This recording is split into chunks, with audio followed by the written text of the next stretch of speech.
Muy bien. Buenas noches, compañeras, compañeros, compañeres. Aquí me han encomendado hacer una intervención, una ponencia o como se le llame, de un periodo muy especial de la historia política argentina y también de la humanidad, que tiene que ver con el proceso que comprende lo que denominamos la posguerra de la Segunda Guerra Mundial y lo que quedó, por lo menos en el tiempo histórico presente, de lo que fue la caída del muro de Berlín. Y así yo invito en principio a dividir dos grandes campos que están situados básicamente en la mirada imperialista de estos dos procesos. Uno es el campo de donde rigió y se impuso la doctrina de la seguridad nacional, y otro es el punto de inflexión que genera lo que quedó definido como el consenso de Washington. Allí hay dos puntos de inflexión en la historia contemporánea que me gustaría abordar desde una perspectiva de lo que yo denomino es la tensión que por lo menos a la Argentina y a Latinoamérica la asignó entre lo que se denominó el sistema político, los sectores de poder que no siempre coinciden unos con otros en objetivos e intereses, la burocracia política, los sectores de poder concentrados, por lo general alineados a las miradas de los países del norte, y lo que se define como la militancia, que es un abstracto genérico, que por lo general desde donde surgen las grandes acciones que detienen o al menos tuercen los destinos que el poder tiene asignado para nosotros. Y entonces voy a tratar de echar luz, no empezar en la dictadura, porque no se entiende la dictadura sin su pasado inmediato, y es donde yo sitúo, de acuerdo a mi mirada, lo que se define como, o al menos yo defino, e invito a empezar a definir como el periodo de las revoluciones inconclusas, que es un periodo riquísimo, que explica de alguna manera la falsedad del equilibrio estratégico surgido de la posguerra y del acuerdo Unión Soviética-Estados Unidos, que intenta encorsetar a una realidad internacional muy compleja, en donde por suerte los países periféricos, los países del tercer mundo, tuvimos mucho que ver en negarnos a esa estabilidad acordada por la superestructura política del planeta, en donde es cierto que ofrecían de alguna manera dos modelos antagónicos, que era el modo de producción socialista y el modo de producción capitalista. También es cierto que reprimieron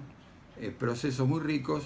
que quedaron de alguna manera como sembrados en distintos países de Latinoamérica, de África, del mundo asiático, y también al interior de los países europeos y al interior de Estados Unidos, movimientos muy poderosos, movimientos que de alguna manera asignaron lo que yo se denomina el clima de época que antecedió a la brutal represión y caída de las democracias incipientes de las décadas del 60 y 70. Un periodo de expansión capitalista, un periodo de aumento feroz de la participación de los trabajadores en las ganancias de las grandes patronales, un periodo, por lo tanto, de grandes conquistas y de grandes rebeliones. ¿Por qué lo de inconcluso? Porque la naturaleza de las revoluciones, de acuerdo a los grandes pensadores, nunca terminan. Siempre avanzan, retroceden y se asientan o no en función de las relaciones de fuerza y los niveles de perforamiento que se van permitiendo en los distintos estadios de la historia. Y el peronismo es un ejemplo maravilloso de revolución inconclusa, de un movimiento que se le revela al statu quo oligárquico, al país exportador y al país de un 10%, 20% de la población, que puja por incorporar y por generar protagonismo de los sectores populares, que merece entonces el derrocamiento en la década del 50 y 20 años de proscripción que generaron una militancia, un actor político callejero que dieron que hablar y que parieron junto con el clima de época internacional, un proceso revolucionario que es importante tener presente, porque queda el registro y mientras yo voy hablando seguramente van apareciendo algunas imágenes, no sé en qué momento, pero que van graficando también el contexto histórico, social, cultural, en donde esto que estoy intentando enhebrar va provocando grandes alteraciones y grandes sensibilidades en millones de jóvenes que se vuelcan masivamente a un proceso de cambio en donde la revolución y la construcción de sociedades plenamente igualitarias era posible, no era una utopía, no era un sueño, no era un infantilismo pequeño burgués como más de uno pretendió ridiculizar. No, fue un proceso que tuvo un triunfo bélico en Vietnam, una revolución triunfante en Cuba, en Nicaragua, en China. Yo no soy historiador, yo trato de poner el énfasis en la mirada desde la militancia y desde la política. ¿Por qué? Porque es desde donde se actúa, porque sin el actor subjetivo, sin la voluntad de millones, el sentido de la historia es uno solo, es el que fijan los grandes poderes concentrados. Y entonces ahí está, me parece a mí, la belleza del proceso que da luz en la década del 60 y del 70. Entonces aparece el cordobazo, aparece el mayo francés, aparecen las respuestas de las burocracias, de uno y del otro, aparece la actitud del Partido Comunista Europeo, de la posguerra, en donde fíjense que apareció seguramente el Guernica, que yo lo tomo como una obra maravillosa que surge de la derrota de la Guerra Civil Española, pero surge también como la apertura de un proceso irremediable que aún no está resuelto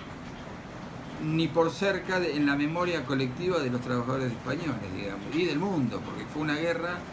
que perdimos, pero que quedó abierta e incluso se puede decir que se ganó desde el punto de vista político, desde el punto de vista cultural, pero está inconclusa. Bueno, y más de uno se preguntará qué hace Pink Floyd entre las imágenes. Y porque me pareció atinado, porque me parece que también grafica el clima de época, porque me parece que allí hay una expresión cabal de la juventud europea, de la juventud inglesa en este caso, que objeta al capitalismo en su origen, que pone el centro en la educación, en una educación que intenta maniatar y producir jóvenes dóciles, jóvenes que reproduzcan en Inglaterra y en el mundo un modo de producción basado en la explotación, y eso está en crisis. Y eso está en crisis y lo pone en crisis ya no un par de teóricos o algún escrito o alguna acción cultural o acción artística. No, la pone en crisis millones y millones de movimientos sociales, políticos, culturales en todo el planeta, o al menos en el mundo occidental, que es donde de alguna manera nosotros estamos insertos. Podría repasar y poner miles de ejemplos. Podemos hablar de el fenómeno del movimiento de Black Power en Estados Unidos, podemos detenernos en el mayo francés, que también hay ahí dando vueltas algo allí por el punto de vista gráfico. Cuando se plantea, el otro día leía sobre el mayo francés y el cordobazo, fíjense que es casi un efecto de repetición. A veces ofende cuando se piensa que la globalización y los procesos culturales globales nacieron junto con Internet o con la revolución tecnológica. Son miles de kilómetros y hay meses, un año de distancia entre un episodio y otro. Ahora, ¿en qué se relacionan? En la ruptura y en la conjunción de lo que se definió en aquella época como la unidad obrero estudiantil como el puño más temido por las oligarquías nativas. Bueno, ese es el proceso. Quien piense que eso no fue un maravilloso proceso histórico que vino a reparar las injusticias de los millones de muertos, muchos de ellos negociados en la mesa de negociación del fin de la guerra, fundamentalmente de sus trabajadores y de sus explotados. Y quien piense que eso no merece ser puesto en escena, no amerita ser revalorizado en la escena pública actualmente, está equivocado o está produciendo una enorme injusticia. Esa es la razón, esa es la dimensión del proceso, por lo tanto esa fue la dimensión de la respuesta. Bueno, y se impuso la dictadura con toda su dimensión de crueldad. No voy a ahondar porque está muy estudiado,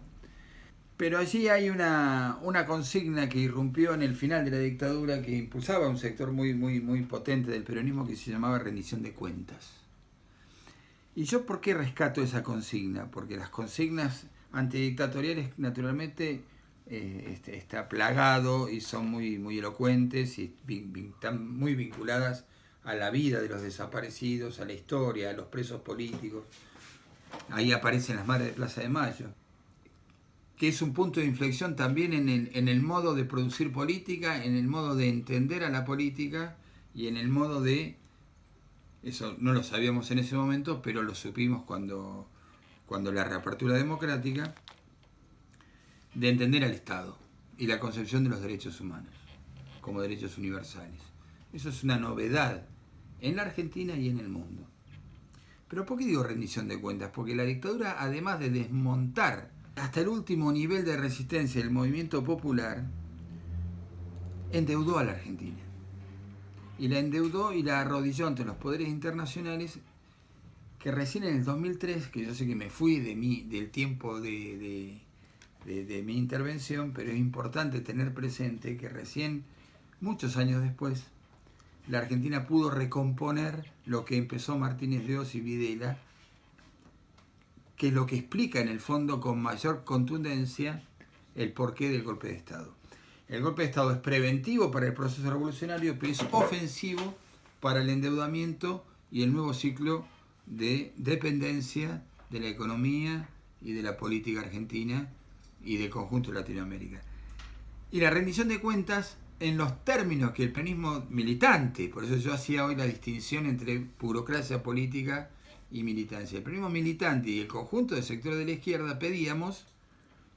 nunca ocurrió en los términos que se planteó. Hubo una puja feroz en los 80 de revisión de la deuda externa, de negar el endeudamiento como una responsabilidad y una continuidad jurídica del Estado, pero que se perdió porque ahí sí actúan los poderes fácticos, ahí actúan las continuidades estratégicas de lo que se interpreta como la continuidad jurídica del Estado, y allí perdimos la gran batalla porque empezamos una democracia renca, empezamos pagando millones y millones de dólares con una economía maniatada, y en donde no veíamos lo que se venía era el neoliberalismo. Entonces tuvimos una primavera democrática, tuvimos un tiempo de reparación, tuvimos un tiempo de reconstrucción de nuestro tejido político, de disfrutar la democracia y de disfrutar las libertades recuperadas, pero en el 89 la crueldad actuó de nuevo y de otra forma. Hubo un pensador contemporáneo que signó al golpe que vivió la Argentina en el 89 como el primer golpe de carácter económico, así lo denominó. Es que ya no actuaban a través de la bayoneta, sino actuaban a través de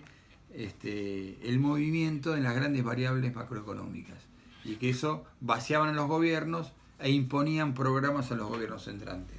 Ahora, lo que era ofensiva, a partir del año 1976 en la Argentina se transformó en defensiva, y del cual nunca salimos. Tuvimos una primavera en la época del kirchnerismo, ¿sí? En la época del kirchnerismo y de todo el proceso latinoamericanista, que no me voy a tener en él, lo hablaremos en el ciclo que viene, pero que es bueno saber que mientras estaba ocurriendo lo que nosotros creíamos que estaba ocurriendo, se estaba pergeñando. Es muy difícil analizar la historia por el diario del lunes, pero es inevitable cuando ya es martes. Por lo tanto, está bueno ir y venir, pero mientras ocurría, por eso me resulta muy importante poner el foco en la política y en qué debatía la militancia.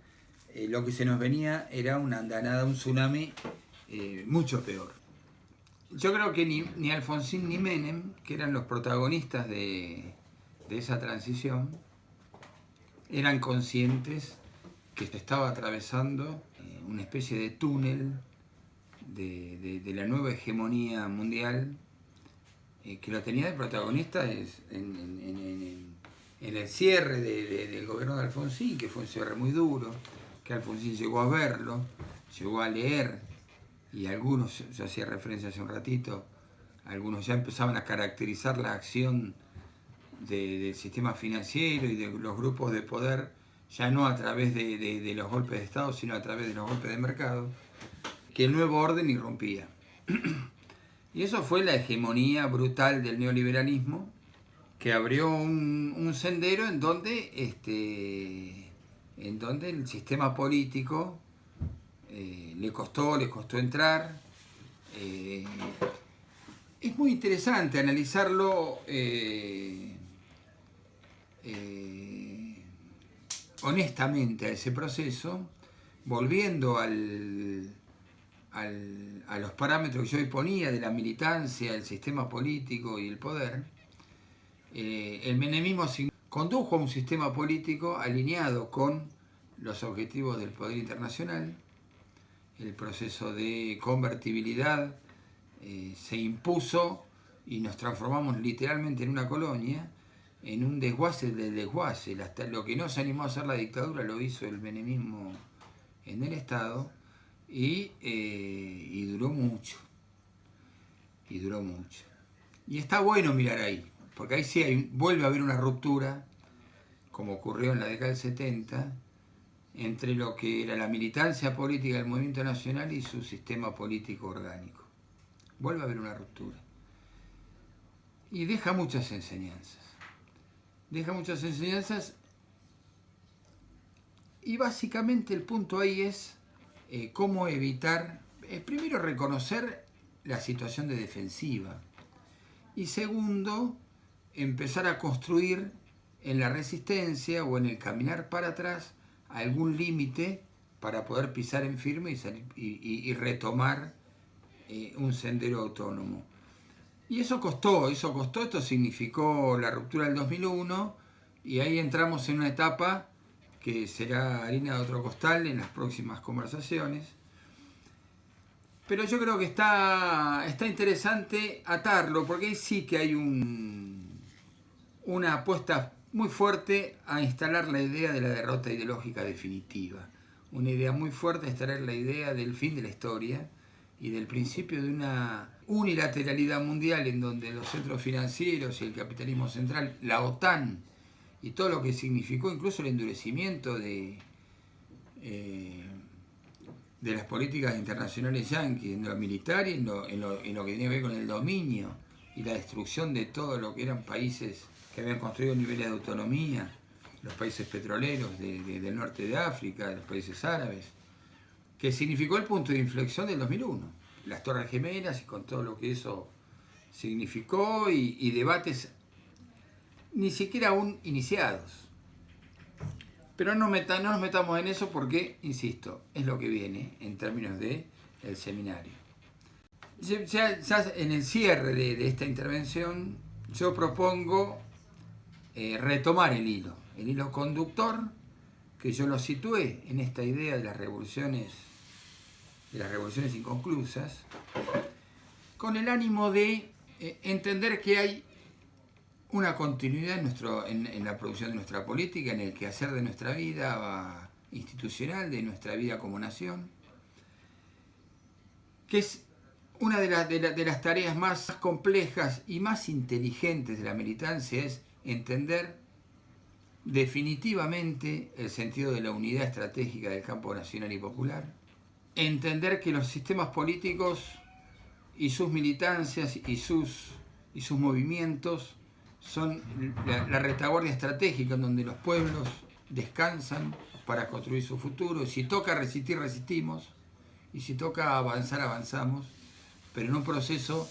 de pluralidad, de reencuentro, de debate, de armonía y de negociación permanente, pero que nunca más se nos cuele una quinta columna o una diferencia secundaria, generando división en donde no debiera haber. Y me parece que el sentido de este seminario, así lo entiendo por lo que he participado y conociendo a los compañeros que lo organizan, no es una idea de sembrar una moraleja, sino simplemente de aprender de nuestra historia, darle cauce a los debates, incluso a los debates más acalorados y a las diferencias que los debates suponen, pero volver a establecer el sendero de la reconstrucción nacional, que es lo que tenemos entre manos para el futuro inmediato. Yo les agradezco haber sido convocado y ahora vuelvo a mi lugar de alumno y sigo escuchando a los compañeros que navegan con rigor científico los procesos históricos. Muchas gracias.